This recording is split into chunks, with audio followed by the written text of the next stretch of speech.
Baik saudara yang kasih, kita lanjut saja. Kemarin kita berbicara mengenai pangeran pemberontak. Siapa itu pangeran pemberontak? Namanya siapa saudaraku yang kasih? Namanya Lucifer. Nama lainnya atau aliasnya adalah ular tua, bukan ular muda. Ular muda banyak. Torang itu DP ular muda. Karena sering torang bau ular. DP tua ya, yang di sana. Kan Anda tadi malam bersama-sama kita tahu bahwa tugas kebiasaan dari setan ini adalah membujuk, menghasut, ya, mencobai, bahkan membunuh. Bahkan membunuh. Selain namanya Lucifer, dia disebut ular tua, dia juga disebut apa saudara? Naga. Bukan si naga dari Sumatera. Jangan salah tangkap ya. Naga, ya, artinya yang bisa benar-benar menakutkan, yang bisa membuat gentar. Saudaraku yang kasih, oleh karena dia sudah begitu lama hidup, setelah dia dibuang dari surga, dia sangat berkuasa dan menjadi pemerintah yang tidak kelihatan di dunia ini. Ya, puji Tuhan sudah bisa kelihatan. Oke. Dia menyesatkan, mencobai, buat mujizat. Tadi malam saya katakan bahwa kalau seandainya kita lihat ada orang mengatakan, "Oh pendeta, ada mujizat di sini." Senyum saja saudara. Karena setan pun bisa buat mujizat. Dia mendakwa artinya menuduh kita siang dan malam. Dia menuduh senantiasa. Lalu yang paling heboh adalah membunuh. Dia berusaha membunuh kita dengan segala caranya. Dia berusaha untuk membuat kita tidak berada di dunia ini. Saudara yang kasih, tadi saya harus dijemput dengan motor. Karena kendaraan macet. Dari jam 7 saya masih di Bosowa, saudara. Jadi saudara Tony Wewengkang jemput saya. Sudah lama saya tidak pernah naik motor. Waktu datang kemari, dia balap saudara. Saya cuma diam-diam saja. Saya bilang ini kesempatan setan ini. Kalau dikasih slip, orang dua jatuh, habis. Jadi saya diam-diam saja. Setiap kali rem, saya mesti tabrak-tabrak dia punya kepala belakang dengan helm. Tung. Saya ketakutan setengah mati, tapi saya diam-diam saja. Sampai di sini, rasa-rasanya mau injak tanah itu sama dengan mau injak surga saudara. Saya turun, saya bilang terima kasih Tuhan. Selamat, selamat, selamat, selamat. Selain setan ini dia membunuh, yang saya katakan tadi malam, setan tidak ada kebenaran. Malahan dia punya Alkitab sendiri. Alkitab apa? Alkitab setan. Dan dia membuat kamuflase segala sesuatu seakan-akan baik, seakan-akan bagus. Tetapi saudara yang kasih, semuanya adalah hal berhubungan dengan dusta, berhubungan dengan tidak benar. Dia sekarang menjadi pangeran di dunia ini, menjadi penguasa, tetapi akan dibinasakan dan tidak akan ada lagi. Saya katakan akan dibinasakan, artinya belum, masih ada saat ini. Masih ada saat ini. Saudara yang kasih, setan tidak akan pernah muncul kepada saudara dengan model orang gelap. Ada taring. Setan tidak berani muncul begitu. Kalau setan muncul begitu, saudara dan saya pasti lari tunggang langgang. Tapi dia muncul dengan yang bagus-bagus. Dan yang paling bahaya saya katakan tadi malam, sesuai dengan firman Tuhan, yang paling menakutkan bila setan menyerupai malaikat apa? Terang. Tidak pernah setan datang pakai trisula. Saya setan. Tidak pernah. Dia akan datang dengan segala macam tipu muslihat, termasuk menjadi malaikat terang. Oleh karena itu saudara, Tuhan perintahkan sesuai dengan Efesus pasalnya yang ke-6, ayatnya yang ke-14 dan seterusnya. Kita katanya harus memakai perlengkapan apa? Senjata Allah. Kita harus memakai perlengkapan senjata Allah. Nah, apa ini senjata Allah?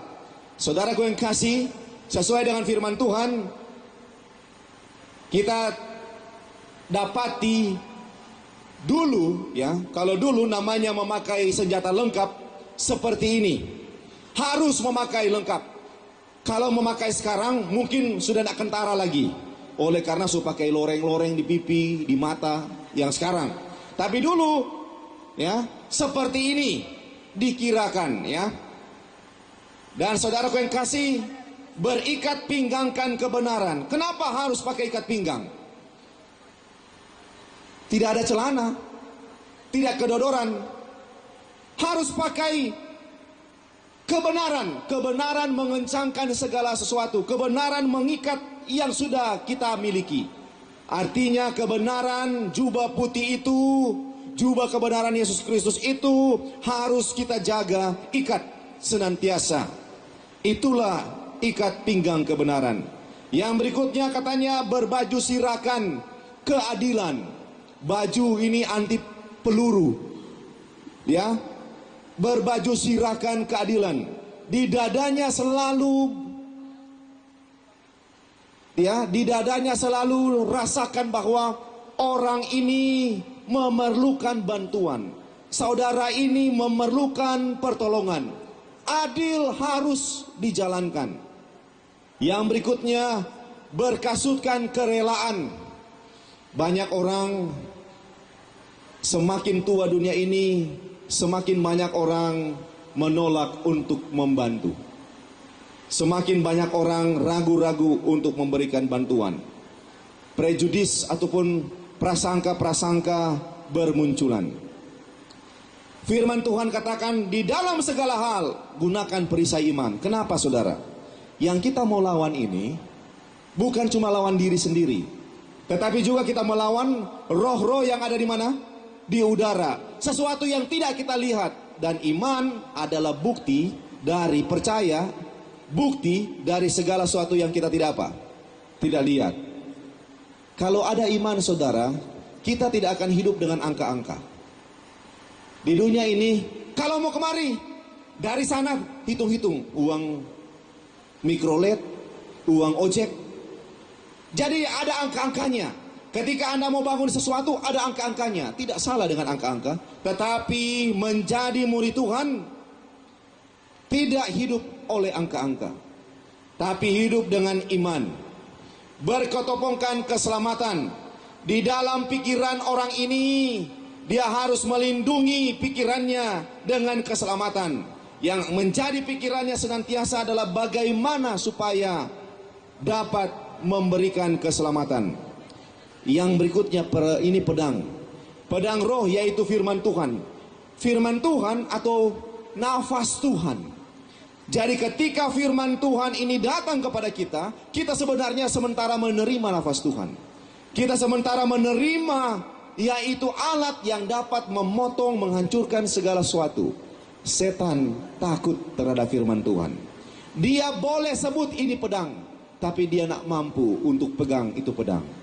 Karena firman Tuhan adalah pedang bermata dua, yang benar-benar dapat menebas ke kiri ke kanan. Semua yang dia lewati pasti terpotong bila digunakan untuk kemenangan. Yang ketujuh adalah berdoalah setiap waktu, ya. Kalau Anda perhatikan, saya kasih tunjuk ini berdoa, paha. Sebenarnya ini bukan bagian dari senjata Allah. Tapi orang yang dapat memakai senjata Allah adalah orang yang kuat, bukan orang kesok, orang lome. Yang memakai senjata ini, saudara, perlengkapan haruslah orang yang kuat. Kalau Anda dan saya mau suka jadi kuat, menang terhadap iblis yang menyerang kita, kita harus kuat dalam berdoa. Kita harus gunakan lutut kita menjadi kuat. Saudara yang kasih, malam ini pembahasan kita judulnya adalah Cities of Ash atau kota-kota debu. Kota-kota debu Sulawesi Tengah, kota Palu disebut juga Dust City. Kenapa? Karena banyak debunya di sana. Walaupun panasnya bisa mencapai 36 derajat Celcius, tapi tidak terasa oleh karena angin berhembus cukup kencang dan debu juga bertebarangan. Sehingga kadangkala kita tidak rasa, tiba-tiba kita lihat kulit sudah agak gelap. Karena panas, tetapi tidak terlalu terasa oleh karena angin. Selain panas terik matahari yang menyengat kulit, tetapi juga ada kotoran debu di sana sehingga kelihatan gelap. Saudaraku yang kasih, saya ingin mengajak kita memperhatikan gambar ini tentang Pompei. Pompei adalah salah satu kota provinsi yang berada di wilayah barat Italia. Dan Pompei ini dulunya adalah barbarian atau pasukan ataupun tentara yang tidak teratur yang dikalahkan oleh Roma kira-kira sekitar tahun 80 sebelum Yesus Kristus. Lalu kemudian di Pompei ini hidup kira-kira 11 sampai 20 ribu orang. Dan selain dekat dengan pelabuhan yang terkenal, di situ juga ada Gunung Merapi. Saudaraku yang kasih, Gunung Merapi Vesuvius ini meletus pada bulan Agustus tahun 79 sesudah Yesus Kristus, mengakibatkan paling sedikit 2.000 orang mati dengan gas dan laharnya. Dan sekarang Pompei disebut kota debu. Karena kotanya tertutup lahar dan debu dalamnya 6 sampai 7 meter. Anda bisa bayangkan tertutup. Manado lalu tertutup dengan banjir. Gereja kita yang ada di Paldua kemasukan air 1 meter kira-kira, 1 meter lebih. Tetapi kemasukan debu 6 sampai 7 meter. Kena di kota Pompei dan Herculaneum ini, yang lebih dikenal Pompei. Yang menarik adalah banyak orang membuktikan kenapa dan bagaimana apa yang terjadi sehingga kota Pompei ini ya kena debu, meletus gunung dan lari ke Pompei. Padahal di sebelah kiri dari gunung ini agak landai, boleh saja ke sana laharnya. Tapi kenapa harus ke sebelah kanan? Saudaraku yang kekasih, kota debu Pompei dan Herculaneum ini dulu gambarnya seperti ini, ya. Tetapi setelah mendapatkan ini, setelah dibersihkan seperti ini. Dan saudaraku yang kasih, kota yang dulunya megah, kota yang dulunya luar biasa indah, tetapi sudah menjadi kota debu penuh dengan tonggak-tonggak, tiang-tiang, batu-batu berserakan yang tidak teratur. Kenapa saudaraku yang kasih? Diceritakan bahwa kota Pompei ini adalah kota yang menjadi pusat dosa orang-orang Roma. Kota Pompei ini adalah kota di mana orang-orang bertemu dari berbagai arah. Bertemu di situ, selain ada minuman yang paling menyenangkan tetapi memabukkan, di situ juga ada festival-festival. Dan ketika terjadi gunung meletus, lahar tersembur kena kepada mereka, pada waktu itu mereka sementara merayakan hari api, hari dewa api. Jadi mereka berpikir, oh ini gunung ini selalu meletus, selalu sama dengan saudara-saudara yang tinggal di Tomohon. Biasanya kalau ada asap keluar dari Lokon, so biasa. Demikian pula yang ada di Soputan, ya, mungkin dari wilayah Ratahan, so biasa. Demikian pula dengan orang-orang Pompei. Ketika mereka lihat api keluar, lahar tersembur yang kecil-kecil, so biasa. Malahan mereka sembah, mereka banggakan. Selain daripada itu, saudara kekasih, kota Pompei adalah kota yang terkenal dengan seks. Di jalan-jalan gambar-gambar ada, di dinding-dinding lukisan-lukisan ada, tulisan-tulisan ada, orang-orang pun ada.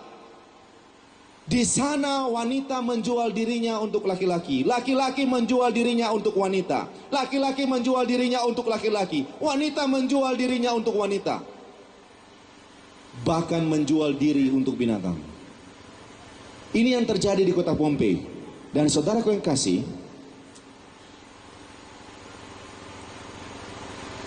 kehidupan berdosa mereka terekam dengan ditemukannya mayat-mayat yang sudah menjadi belerang ketika para arkeolog mengadakan penggalian.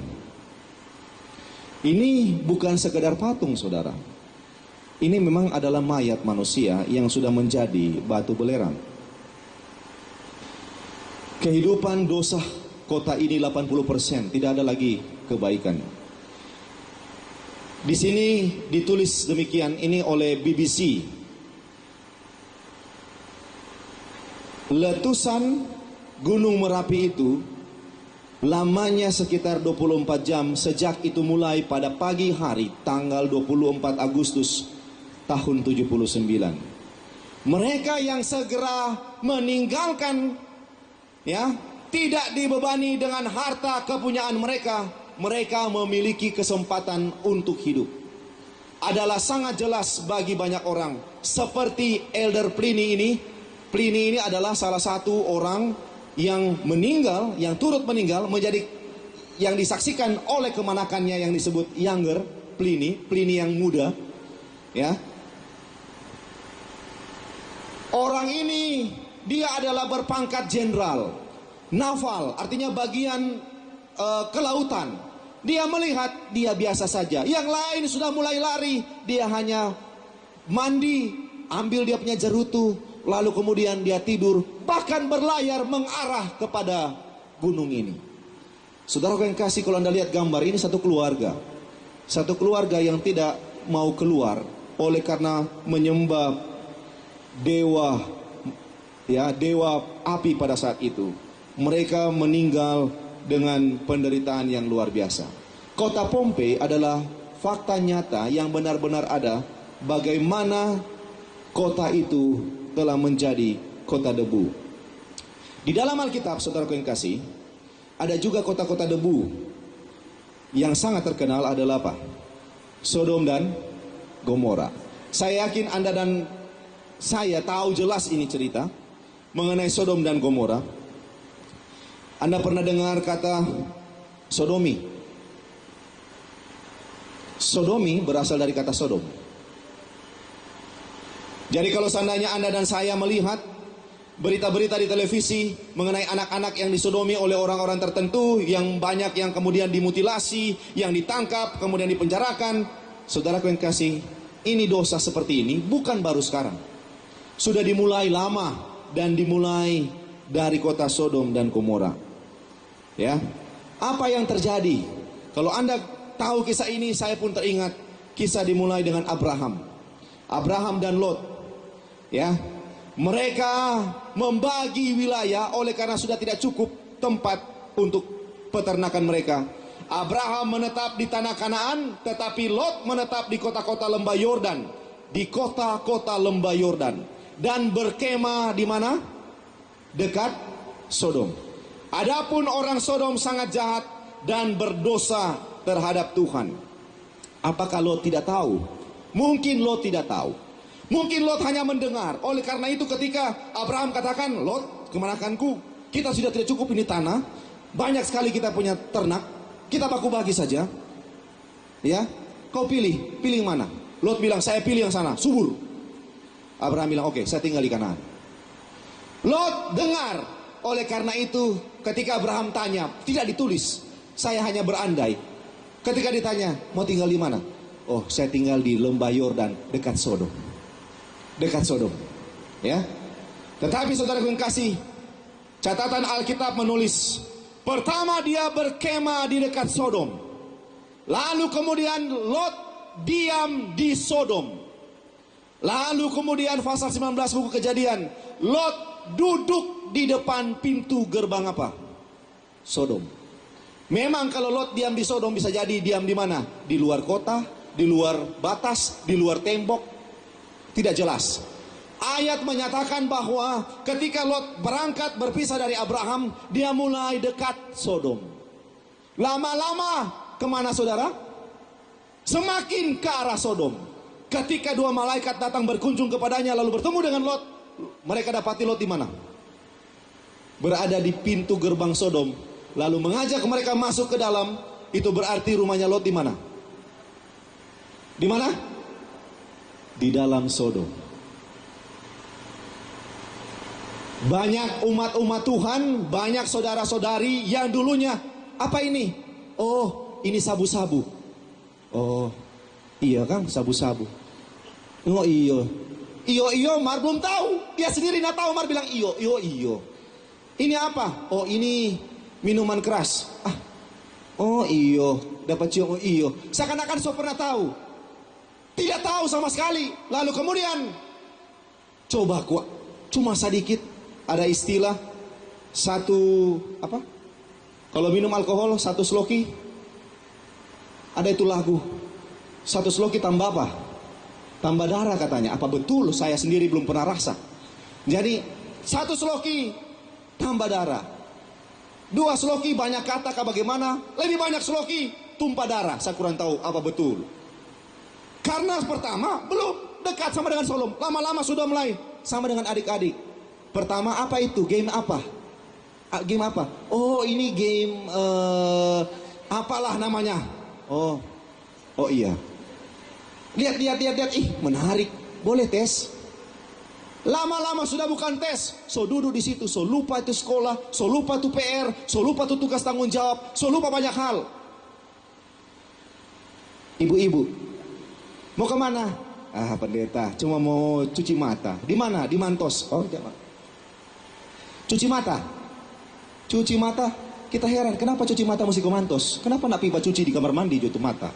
Mesti cuci mata di Mantos. Cuci mata di Mantos. Lihat, Mas. Pertama, lihat.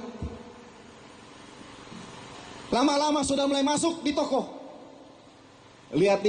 Lama-lama tangan so pegang. Tang. Lihat harga. Aduh mahal. Itu kebanyakan. Aduh mahal. Saya punya istri juga sering begitu. Lihat, aduh mahal. Saya bilang, kalau seandainya mau keluar, lurus, nggak usah ke kiri, nggak usah ke kanan, nggak usah lagi apa orang bertujuan. Jadi kalau saya bilang sama istri saya, orang mau ke Mantos mau apa? Oh mau beli ini, oke beli itu, nggak ada yang lain-lain. Bukan saya pelit, bukan saya kasar, saya tidak mau macam-macam. Karena kalau seandainya macam-macam, lebih lama orang di situ, buang-buang waktu, masih bagus buang-buang waktu kau pulang batenting. So buang waktu pulang haga. Jadi saya katakan, nggak usah, cuci mata nak bagus di Mantos, saudara. Cuci mata bagus di Alkitab. Buka Alkitab, cuci mata. Jago.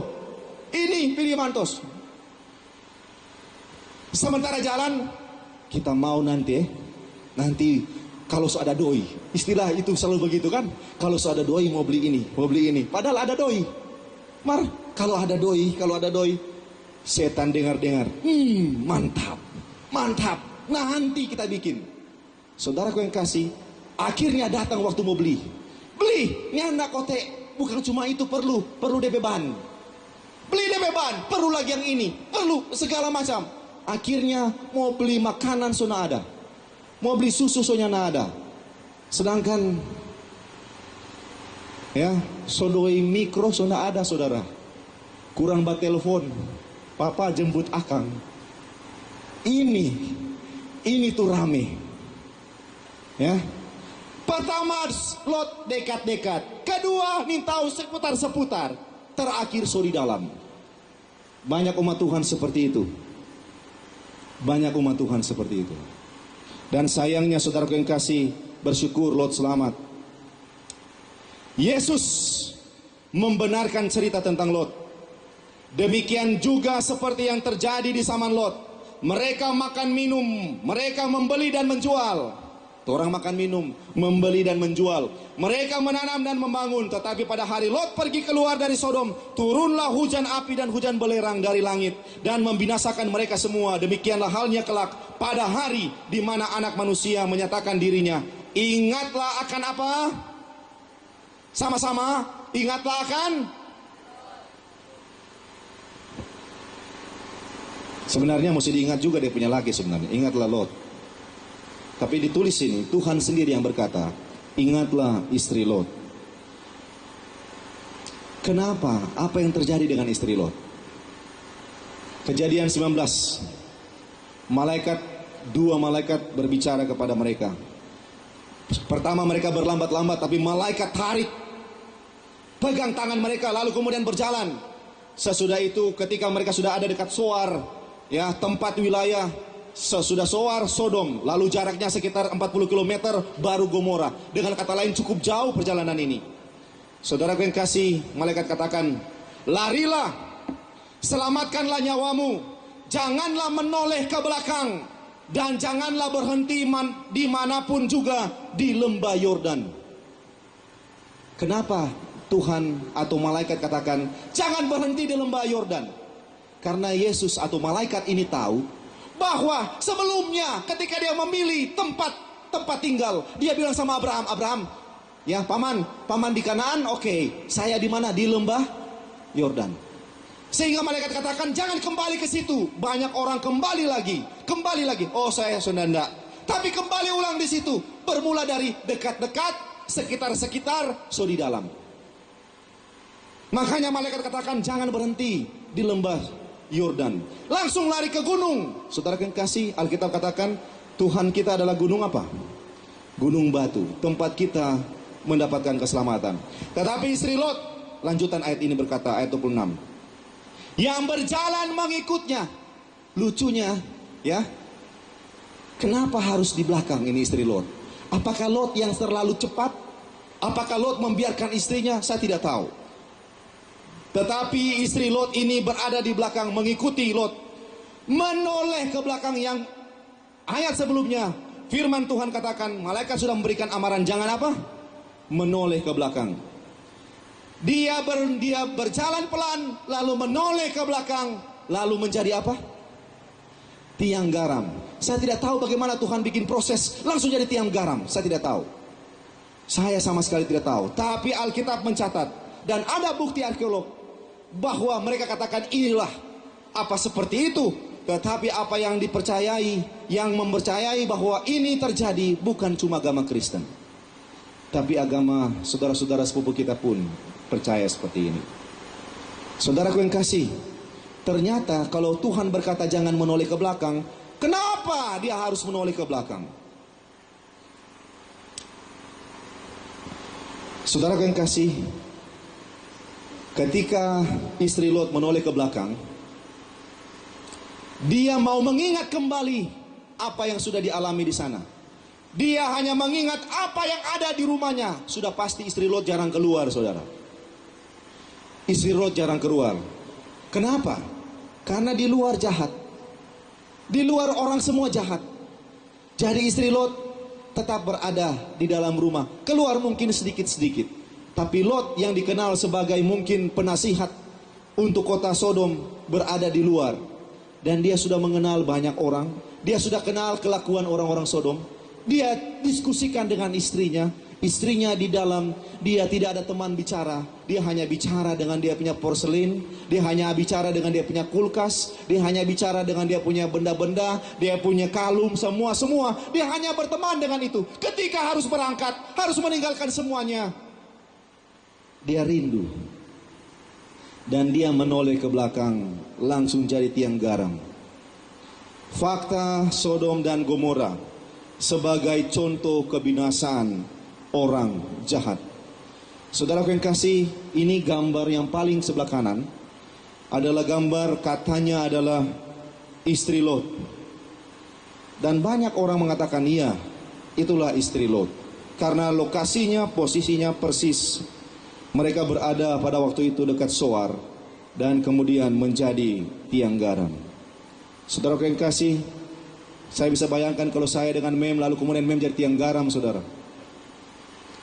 Ada laki-laki senang kalau DP istri jadi tiang garam. Ada sebaliknya, istri senang kalau DP laki jadi tiang garam. Lebih banyak laki-laki jadi tiang garam daripada istri.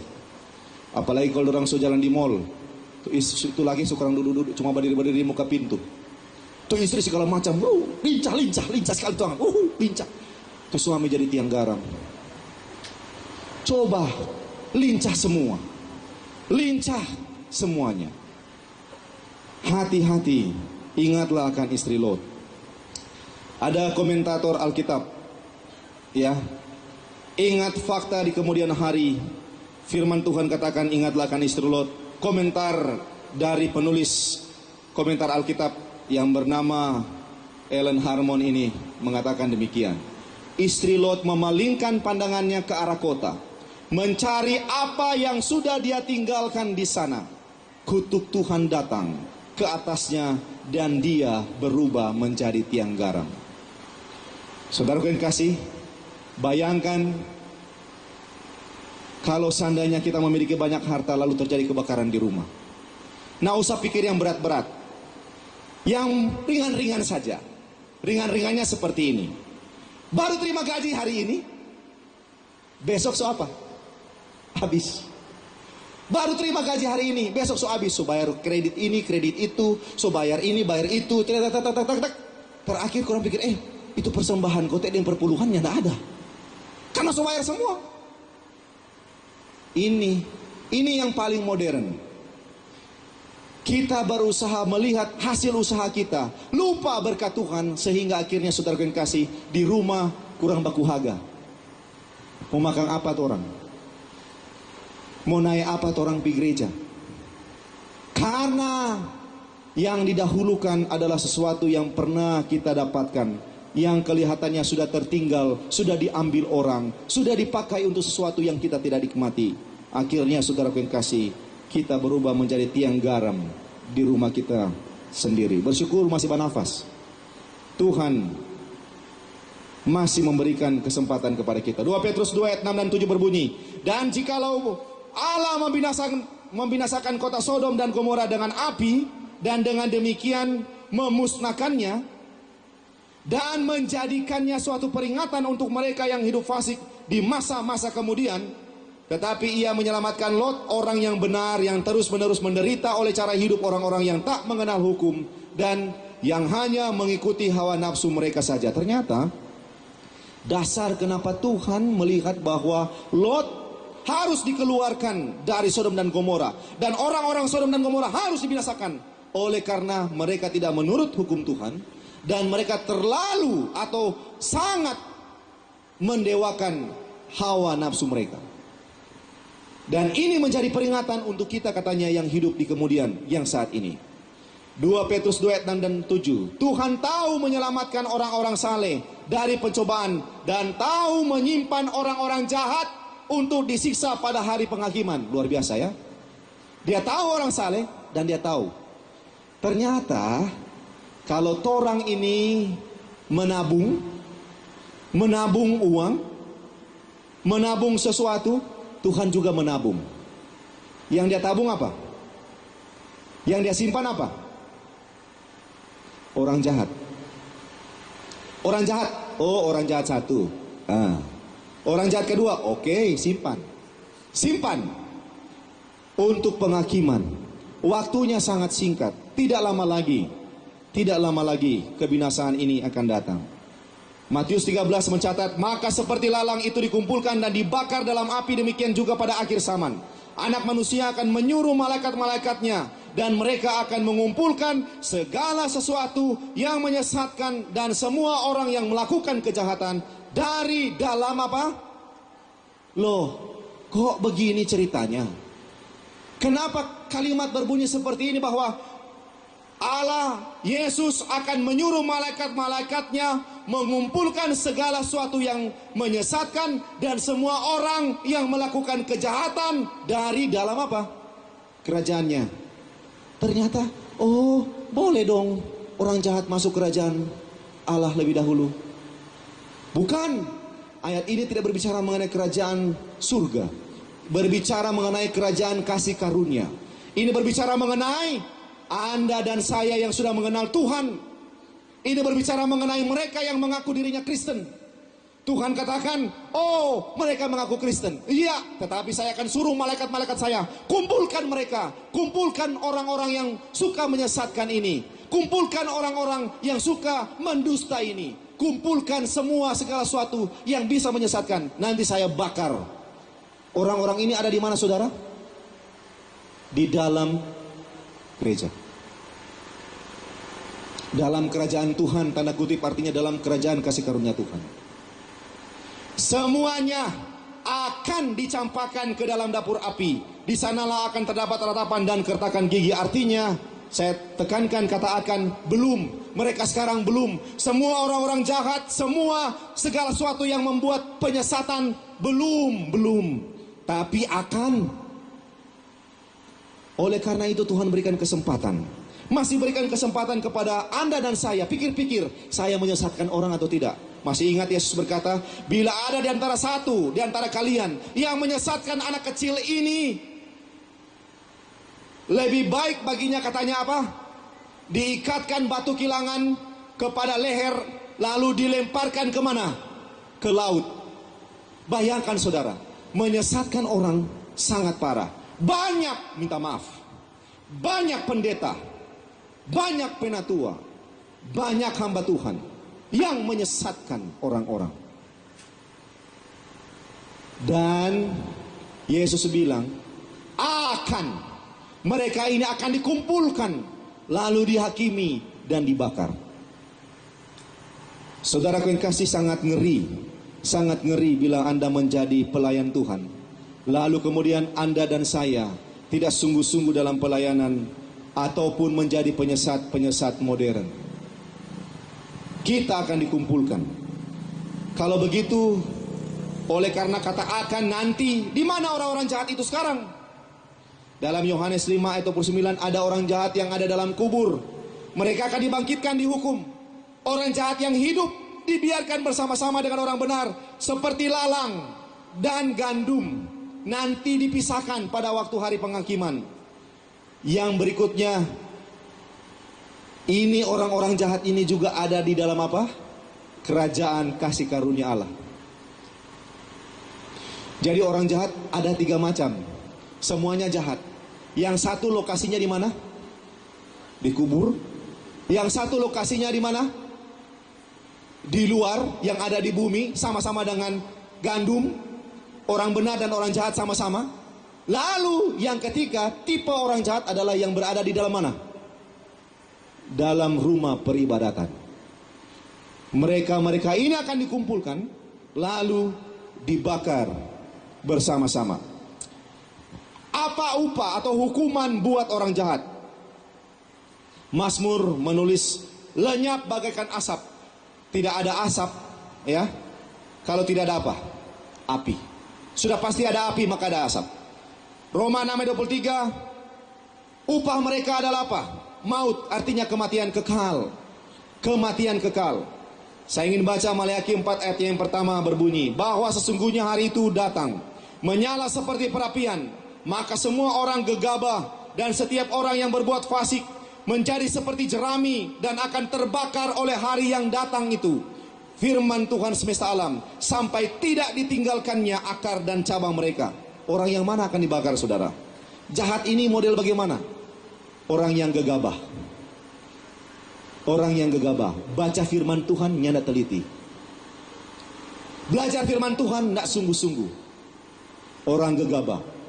Orang gegabah adalah tipe orang yang berbicara benar, tapi hanya 50%. Berbicara benar, tapi tidak 100%, yang tidak sepenuhnya benar. Orang gegabah adalah orang yang tidak mampu berkata ini benar dan sungguh-sungguh benar, ini salah dan sungguh salah. Orang seperti ini adalah golongan yang akan terbakar pada hari kedatangan, pada hari yang datang itu, hari ketika Allah menampakkan dirinya di awan. Apa saja dari yang jahat akan dibinasakan oleh Tuhan. Apa yang jahat? Takutlah terutama kepada Dia yang berkuasa membinasakan baik jiwa maupun apa? Tubuh di dalam neraka. Matius 10 ayat 28. Mereka tidak dapat melepaskan nyawanya dari kuasa nyala api. Yesaya 47 ayatnya yang ke-14. Dengan kata lain, saudara kekasih, kalau kita termasuk golongan orang jahat yang akan dibinasakan, kita punya jiwa, kita punya roh, kita punya tubuh ini sama sekali akan binasa. Tidak ada bekas. Kalau Pompei masih ada bekas, masih bisa ditemukan. Oh, ini aja jasad. Sehingga ada cerita di Pompei sana, ada kisah tentang seorang anak buta yang bernama Tito dengan anjing yang bernama Bimbo. Mungkin Anda pernah dengar cerita ini. Tito ini adalah anjing, Bimbo ini adalah anjing yang dipelihara oleh anak ini yang sudah orphan, yang sudah tidak memiliki orang tua. Mereka tinggal di bawah tembok yang kebetulan tembok itu adalah merupakan jembatan, jadi tembok berhubungan ada jembatan, mereka tinggal di situ. Ketika terjadi bencana alam, Bimbo merasa bahwa ini kematian. Lalu dia menggonggong, dia tuntun dia punya tuan Tito ini, masih anak umur 10 sampai 11 tahun, keluar dari Pompei. Tetapi saudaraku yang kasih, untuk menyelamatkan tuannya, Bimbo harus berusaha sedemikian rupa, sehingga kakinya mulai kena lahar. Dia tetap berjalan dan dia menjadi kering, menjadi batu belerang. Dan dia punya mayat ada salah satu museum yang ada di Italia. Saudara yang kasih, kalau anjing, kalau manusia sesuai dengan gambar yang di Pompei masih tersisa, kalau Tuhan binasakan tidak ada yang tersisa, saudara. Tidak ada yang tersisa. Sedangkan nyawa, nafas, bayangkan saudara, kita ini kan kalau meninggal, ketika kita wafat, nafas kita ya kembali, tubuh kita binasa, dalam arti tidur sementara. Tetapi kalau Tuhan binasakan, sama sekali tidak ada, saudara. Sama sekali binasa, sama sekali habis. Tidak ada yang tersisa. Bagaimana dengan setan dan iblis, ular tua Lucifer yang disebut naga itu, yang menyesatkan mereka, dilemparkan ke dalam lautan api dan belerang, yaitu tempat binatang dan nabi palsu itu, dan mereka disiksa siang malam sampai selama-lamanya. Ini menarik, saudara. Setan punya teman-teman. Teman-temannya ini adalah yang disebut nabi palsu, disebut juga binatang. Dalam buku Wahyu jelas di sana ada binatang yang keluar dari dalam laut, ada binatang yang keluar dari daratan. Sesuai dengan Wahyu pasal 13. Saya tidak akan bahas terlalu panjang ini, tetapi ini adalah simbol pergerakan, simbol negara, simbol oknum tertentu yang menyalahgunakan firman Tuhan, yang menyepelekan, mengganti hukum-hukum Tuhan. Dan mereka ini dengan nabi-nabi palsu yang mengajarkan hal-hal yang tidak benar. Ingat, saya katakan sesuai dengan firman Tuhan, ada orang yang menyesatkan, yang berada dalam kerajaan Tuhan yang harus dikeluarkan. Kerajaan kasih karunia, salah satunya adalah nabi-nabi palsu. Mereka ini akan disiksa siang dan malam. Kata siang dan malam, saudara, everlasting, forever, artinya bukan berarti tidak akan pernah selesai. Akan selesai bila mereka sudah selesai. Sama dengan ketika kita membakar sesuatu, api akan menyala selama materi itu ada di sana. Ketika materi itu sudah selesai, tentu apinya akan padam. Kata selama-lamanya, ya, kata selama-lamanya hanya bukti simbol bahwa itu adalah suatu yang sangat luar biasa, sangat konstan untuk diterima oleh orang-orang jahat. Maksud Tuhan dalam mempersiapkan neraka apa? Dengan kata lain, neraka itu sebenarnya apa? Untuk siapa? Sebab Tuhan akan bangkit untuk melakukan perbuatannya yang apa, saudara? Yang ganjil, dan untuk mengerjakan pekerjaannya yang tidak biasanya dia lakukan. Saudara, ini menarik ayat ini. Bagi saya, selama ini disebut Allah adalah kasih dan semuanya, Allah pengampun, Allah memberikan berkat. Tetapi dalam Yesaya dikatakan bahwa Allah juga akan melakukan perbuatan yang apa? Yang ganjil. Sesuatu yang tidak biasa yang dia buat.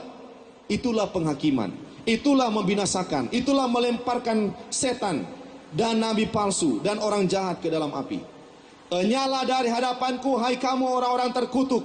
Enyala ke dalam api yang kekal, yang telah sedia untuk siapa? Iblis dan malaikat-malaikatnya. Ternyata, saudaraku yang kasih, Tuhan menyiapkan neraka bukan untuk kita, tetapi dia siapkan neraka untuk siapa? Iblis dan malaikatnya. Ayat kemarin Allah berkata, kenapa engkau mau mati? Kenapa tidak bertobat? Setan diperuntukkan untuk neraka. Neraka ada untuk mereka, tetapi banyak orang yang ikut. Tadi malam juga saya katakan bahwa jalan yang sesat itu lebar atau sempit? Lebar. Jalan yang benar itu sempit atau lebar? Sempit. Banyak orang yang lebih suka ikut jalan lebar atau jalan sempit? Lebar. Makanya banyak orang akan binasa. Kalau saya mau rai-rai, semoga tidak ada yang terjadi. Mungkin di antara kita yang ada di sini, hanya sepertiga yang masuk jalan sempit, 2/3 akan masuk jalan besar. Tapi tidak, semoga tidak. Setan berhasil, dia ekornya menarik sepertiga malaikat. Ketika berada di dunia ini, dia akan berhasil. Ini kalkulasi saya, lebih banyak daripada yang bisa diselamatkan. Neraka bukan untuk kita, tetapi banyak orang yang memilih mengikuti setan sehingga masuk dalam neraka. Ketika Tuhan membinasakan setan, malaikat-malaikatnya, nabi palsu, semua penyesat-penyesat, orang-orang jahat, dan tiba saatnya untuk orang benar menempati bumi yang baru, langit yang baru, yang sama sekali tidak ada kejahatan. Di tempat itulah Tuhan akan menghapus segala air mata sesuai dengan Wahyu pasalnya yang ke-20. Di tempat itulah di mana banyak umat Tuhan akan mendirikan rumah. Di tempat itulah mereka akan berjalan di atas lautan kaca. Bayangkan saudara, emas mahal sekali saat ini. Tetapi bila nanti kita berada di sana, emas tidak ada nilainya. Karena yang sangat bernilai hanyalah Yesus, hanyalah Dia yang selama ini kita sembah. Di dunia baru, Yesaya 65 ayat 17, sebab sesungguhnya aku menciptakan langit yang baru dan bumi yang baru. Hal-hal yang dahulu tidak akan diingat lagi dan tidak akan timbul lagi dalam hati. Dengan kata lain, dosa tidak akan pernah muncul lagi. Tidak akan ada lagi penyesatan, tidak akan ada lagi dusta, tidak akan ada lagi pemberontakan. Semuanya itu telah berlalu. Dengan kata lain saudara, itu nanti. Sekarang ini sementara berlaku. Dan hanya sekali saja. Kalau kita terjebak dengan penyesatan, kita ikut dengan pangeran pemberontak ini, saudaraku yang kasih, saya kasih jaminan sesuai dengan firman Tuhan. Kita tidak akan melihat wajah. Kita tidak akan bertemu dengan juru selamat. Kita tidak akan bertemu dengan orang-orang benar lainnya. Saudaraku yang kasih, ketika Yesus menciptakan dunia yang baru, semua yang fana, semua yang lama, yang berhubungan dengan dosa, berhubungan dengan kematian, berhubungan dengan kejahatan, tidak akan ada lagi. Fakta Alkitab dari cerita yang sudah kita dengar, kota debu pernah ada, akan ada satu kali lagi kota debu. Tetapi kota debu ini tidak akan lama, hanya sebentar, hanya bagi mereka yang apa? Yang jahat. Kota debu pernah ada di zaman Pompei, pernah ada mungkin di waktu-waktu yang lain. Tapi akan datang satu kota debu yang hanya sebentar akan selesai dengan berakhirnya setan pengikut-pengikutnya. Dan hanya bagi mereka orang yang jahat, kota debu itu disiapkan. Bagaimana dengan kota suci Allah? Kota suci Allah akan datang, ya, selama-lamanya, hanya bagi orang benar. Kota debu, kota suci. Anda mau pilih yang mana? Saya yakin Anda mau pilih kota yang suci. Tapi pertanyaannya adalah, apakah kita bisa masuk ke situ? Hanya ada dua pilihan. Yohanes 3:16 yang menjadi hafalan banyak orang. Setiap orang yang percaya kepadanya tidak apa? Binasa, melainkan beroleh hidup yang kekal. Dengan kata lain, yang tidak percaya akan apa? Yang tidak percaya akan tidak memiliki hidup kekal. Saudara yang kasih, saya dan Anda mungkin berkata, Tuhan, saya percaya kepada Engkau. Engkau adalah juru selamat saya. Engkau adalah Allah yang saya sembah. Namun saudara yang kasih, banyak orang yang akan terkecoh ketika mereka bertemu dengan Tuhan. Tuhan bilang, maaf, saya tidak kenal kamu. Tuhan, saya buat mujizat. Bayangkan, buat mujizat. Saya kasih makan orang. Saya bawa makanan di KKR. Saya setia di KKR. Saya kunjungi orang-orang di penjara. Saya menyanyi di rumah sakit. Tapi Tuhan bilang, sorry, saya tidak kenal kamu. Menyedihkan, sangat ngeri saudara. Ngeri bagi saya ketika saya bertemu dengan Allah. Lalu Allah katakan, mana siapa? Saya pendeta Mama Rimbing, bikin KKR di Gria. Tidak pernah saya dengar. Di saat itu biar orang petabal muka setebal tang, setebal senjata tank itu, nak mampu ketemu dengan Tuhan, malu sendiri saudara. Hanya ada dua pilihan, percaya dapat keselamatan, tidak percaya kebinasaan. Namun orang yang percaya banyak mengaku percaya. Percaya, oh percaya. Pertanyaannya adalah, setelah Anda percaya, apakah benar-benar Anda dikenal oleh Tuhan? Saya yakin Anda semua percaya. Percaya kepada Allah. Tapi pertanyaannya adalah apakah kepercayaan Anda diakui oleh Allah itu sendiri? Ketika pengakuan kita tidak diakui oleh Allah, kita sudah pasti akan terdaftar di dalam kota debu. Saudara yang kasih, pada malam hari ini saya mengajak saudara dan saya untuk tidak memilih berada dalam kota debu yang hanya satu kali saja dan akan ada, yang hanya sebentar dan hanya untuk orang-orang jahat. Saya tidak mau Anda memilih itu. Saya mau kita semua memilih untuk kota suci Allah yang akan hidup selama-lamanya, yang akan datang dan hanya orang benar ada di situ. Pada malam hari ini saudara yang kasih, ketika dua kota ini diperhadapkan, ketika kota-kota debu yang sudah pernah ada, sudah pernah lewat dan akan ada sekali lagi terpampang di hadapan kita, apakah kita masih mau melakukan sesuatu yang jahat? Apakah kita masih mau melakukan sesuatu yang tidak berkenan kepada Tuhan? Pada malam hari ini saya mengajak kita untuk datang kepada Tuhan. Maukah saudara menerima Tuhan? Menerima Yesus sebagai Allah Anda, sebagai pemimpin Anda, sebagai Tuhan Khalik pencipta Anda, sebagai juru selamat pribadi Anda. Bila Anda mau katakan benar bahwa saya mau menerima Yesus sebagai apa yang sudah saya katakan tadi, saya mengundang saudara dan saya untuk berdiri. Mari saudara yang kasih, berapa di antara saudara yang mengaku Dia sebagai Tuhan Anda, sebagai juru selamat pribadi? Bila Anda mau nyatakan itu, silakan berdiri saudara, dan saya akan berdoa untuk Anda. Kita satu dalam doa.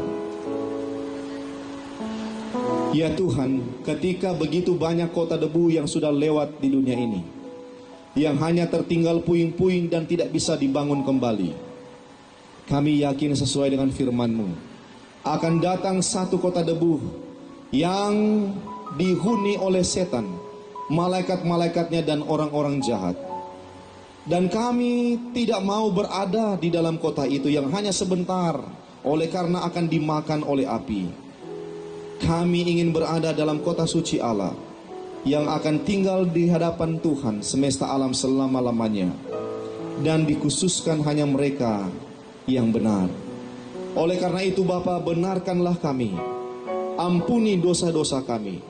Dan pada malam hari ini, ketika kami akan kembali ke tempat kami, ke rumah kami masing-masing, ingatkan kami akan firman Tuhan, bahwa Engkau memilih kami untuk percaya kepada Tuhan dan diselamatkan, tidak binasa. Kami mau mengambil keputusan itu. Kami berdiri untuk menyatakan, Tuhan, kami ingin bergabung menjadi umat yang benar. Kami ingin berada dalam kota yang suci milik Allah itu. Kami ingin bersama-sama dengan umat tebusan lainnya memuji membesarkan nama Tuhan di kota itu. Bila kami bertemu dengan orang-orang yang kami pikir akan berada dalam kota debu, Tuhan, mampukan kami dengan kuasa-Mu untuk mengatakan kepada mereka bahwa mereka harus kembali, harus bertobat, oleh karena Tuhan tidak mengizinkan dan tidak mau ada orang yang binasa. Kalaupun kami nanti akan binasa, kami tahu ya Tuhan, itu karena pilihan kami. Malam ini teguhkan iman kami untuk tetap berharap, percaya dan setia kepada Tuhan. Pimpin kami sepanjang kehidupan kami, lebih khususnya di hari-hari ini, dan tuntun kami besok malam untuk menghadiri kegiatan KKR malam selanjutnya. Di dalam nama Yesus kami sudah berdoa. Amin. Silakan duduk.